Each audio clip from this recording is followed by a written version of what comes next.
Wala pang tulog. Sobrang daming hate comments.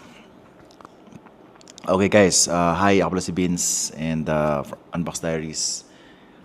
And ayun na po, naglabas na po ng statement si ITEL. At kung hindi nyo pa alam kung ano yung nangyari kagabi, may ganap po kami kagabi. Nag-live po kami, Infinity Sale, and marami kaming papiso. 120 ang aming papiso last night. At kasama po doon si ITEL A50. Kung nakasali ka sa aming live kagabi, nagpapiso deal po kami ng ITEL A50 and ito po yung nangyari. Hindi lang po isa, hindi lang po 10, kung hindi 6,500 po ang nakakuha ng ITEL A50 na worth 1 peso.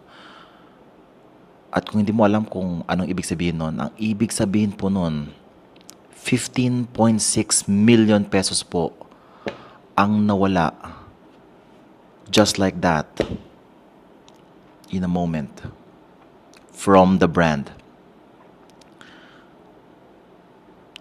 After nung live, after po nung live, ito po yung nangyari. Tumawag po yung CEO ni ITEL. Naiyak po siya. Nautal. Hindi niya alam yung sabi niya. Ang sabi niya lang sa akin, yung pinaghirapan daw niya ng 2 years, nawala ng parang bula. 2 years. Ngayon bankrupt na. Well, potential bankrupt. So, 15.6 million. It's no joke, guys. Not even sure kung paano sila mag-bounce back dito. And, ang sabi niya lang sa akin, kung pwede daw, i-cancel po natin yung, kung sino man yung nakakabili ng piso, kung pwede i-cancel po natin yung ating order. At, pero bago nyo i-cancel, i-message nyo muna sila sa kanilang TTS account, TikTok Shop account. And sabihin nyo po, ito po yung aming nakuhang piso deal. Kinancel ko na po. Ito po yung ID ko. Ito po yung aking order ID para mabigyan po kayo ng freebie. Kasi nga po, ano na lang yung pampalubag-loob na lang po ni ITEL. Kasi nga, at least, kasi alam ko pinaghirapan nyo, nagbigay kayo ng oras, sayang naman yung pagod nyo, and they want to give back pa rin kahit gano'n nangyari. Ayun, i-message nyo na lang po sila. Pero, ayun, alam ko, marami tong issue. May nagsabi nga, DTI. Hindi talaga sure kung ano yung mga legalities nito. Pero, one thing's for sure, the brand is in big trouble. Pero ito, nag-apologize na po si ITEL PH. And, hindi ko na po sasabihin kung sino po yung nagkamali doon. So, isa sa mga tao na nagkamali sa paglagay ng stocks, I'm not sure if magiging okay pa siya after nung nangyari. Kasi nga, well, actually, marami sa kanila din magiging okay. Marami ang mawawala ng trabaho, for sure. Hindi nila kakayanin yung gastos. If hindi makakancel yung mga orders, talagang permanent loss na siya and baka mag-close pa sila sa TTS lang o baka sa Shopee din or sa Laz. Pero I highly doubt. Kasi nakuha mo na eh. ITEL A50, piso, parang malabong ibalik yata ng tao yun. Siguro mga 20% lang siguro ang magbabalik nito. Malaking loss pa rin yun.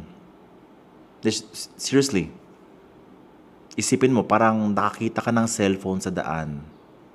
Walang ibang nakakita. Nakuha mo, tapos brand new pa. Ibabalik mo pa rin ba yun? Pero to, sinasabihan na po kita kung if you're following me right now, if you still believe in ITEL, if you believe in their products, alam kong maganda, sobrang ganda ng product po ni ITEL.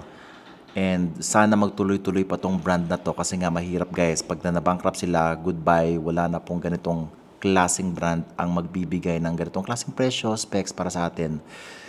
Kaya hopefully guys, tulungan po natin sila at sa lahat po ng nakabili ng piso deal na ITEL A50, i-cancel na po natin yan. I-cancel nyo na po yan para wala na po tayong problema. Magbibigay na lang po sila ng freebie and ito guys, gagawa natin ng paraan yan.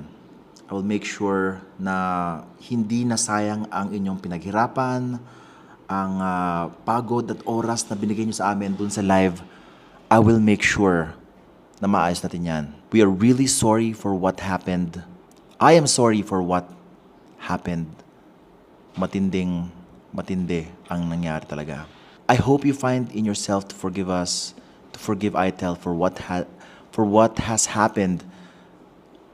I just hope that hindi to maging source of hate sa ating dalawa. Ayun na naman. Thank you so much for supporting us.